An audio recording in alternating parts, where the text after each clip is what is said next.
اعوذ باللہ السمیع العلیم من الشیطان الرجیم بسم اللہ الرحمن الرحیم۔ معزز سامعین، میں ڈاکٹر حسن جمیل سندھو آپ سے مخاطب ہوں۔ آج میں انشاءاللہ آپ سے 26ویں پارے کی مختصر تفسیر بیان کروں گا۔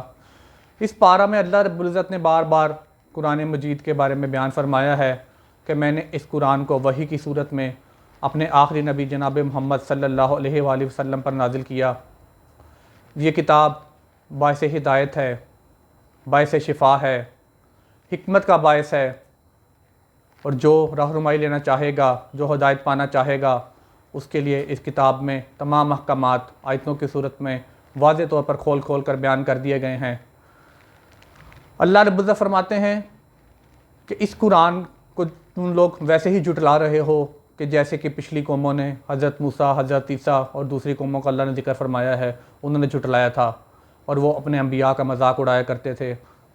اور ایک خاص وقت تک ان کو مہلت دی گئی، اور اس مہلت کے بعد ان پر اللہ کا دردناک عذاب آ گیا، اور وہ اس عذاب کا شکار ہو کر ہمیشہ ہمیشہ کے لیے نیست و نابود ہو گئے، اور آخرت میں بھی ان کے لیے دردناک عذاب ہوگا۔ اللہ رب العزت فرماتے ہیں کہ میں نے ہی آسمان کو پیدا کیا، میں نے ہی زمین کو پیدا کیا، میں نے ہی آسمان کو روشن ستاروں سے مزین کیا، میں ہی ہوں جو رزق دیتا ہے، جو آسمان سے بادلوں کے ذریعے بارش برسا کر مردہ زمین کو زندہ کرتا ہے۔ اسی طرح سے تم ایک دفعہ دوبارہ زندہ کیے جاؤ گے، اور اس میں تمہارے لیے واضح نشانیاں ہیں۔ اس پارہ میں اللہ رب العزت سورہ محمد صلی اللہ علیہ وسلم میں بیان فرمایا ہے کہ محمد کی صلی اللہ علیہ وسلم پر جو شریعت نازل کی گئی ہے، اس کی اتباع تم پر لازم ہے۔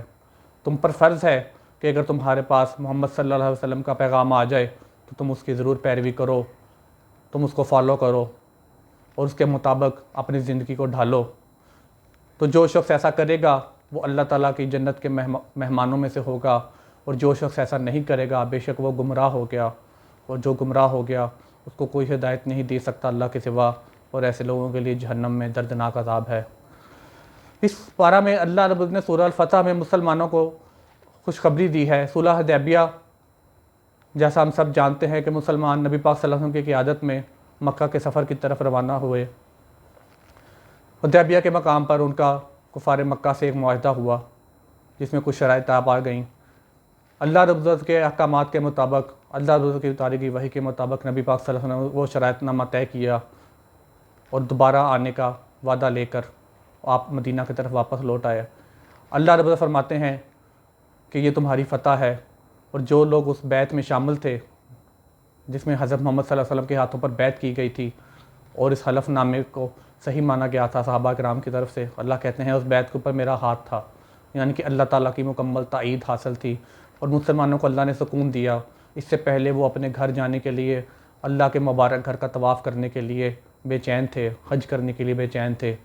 لیکن نبی پاک صلی اللہ علیہ وسلم کی عقل و بصیرت کے تقاضے کو مد نظر رکھتے ہوئے وہ اپنے نبی پر جو ایمان لائے تھے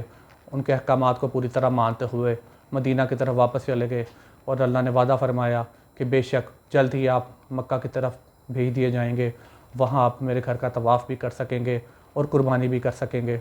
یہ خوشخبری اللہ نے سورہ مبارکہ میں دی تھی۔ مزید اللہ رب العزت اس پارہ میں سورہ کاف میں بیان فرماتے ہیں کہ میں نے آسمان کو مزین کر دیا روشن ستاروں سے، میں ہی تمام آسمانوں اور زمین کا بنانے والا ہوں، میں ہی رازق ہوں، میں ہی مالک ہوں، میں ہی ایک دفعہ زندہ کرنے والا ہوں، میں ہی دوبارہ مارنے والا ہوں۔ بس تم مجھے چھوڑ کر دوسرے معبودوں کی طرف کیوں دوڑے جاتے ہو کہ جو تمہارے نہ کسی نفع کا اختیار رکھتے ہیں نہ کسی نقصان کا اختیار رکھتے ہیں۔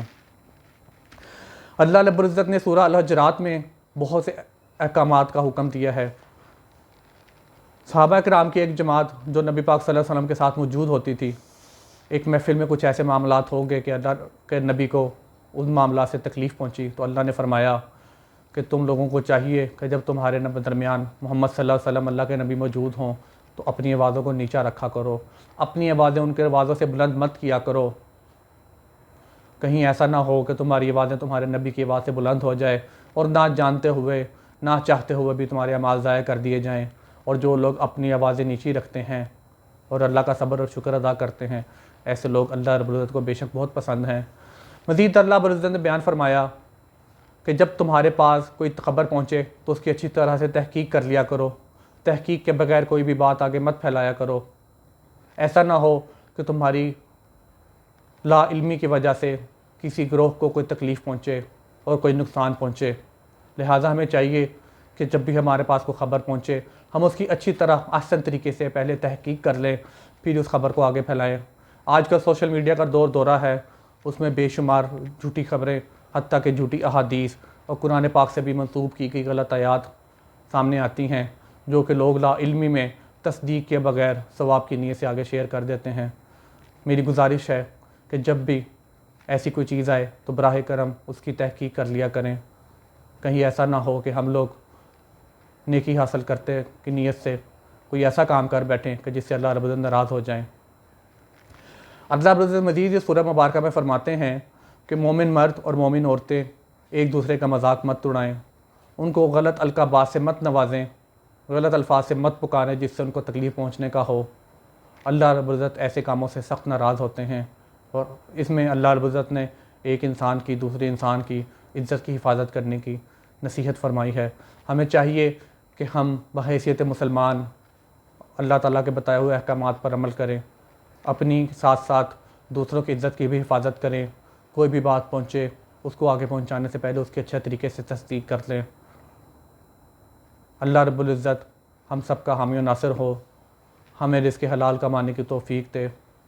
رمضان المبارک کی برکات سمیٹنے کی توفیق دے، اور ہمارا خاتمہ ایمان پر کرے۔ آمین یا رب العالمین۔ السلام علیکم ورحمۃ اللہ وبرکاتہ۔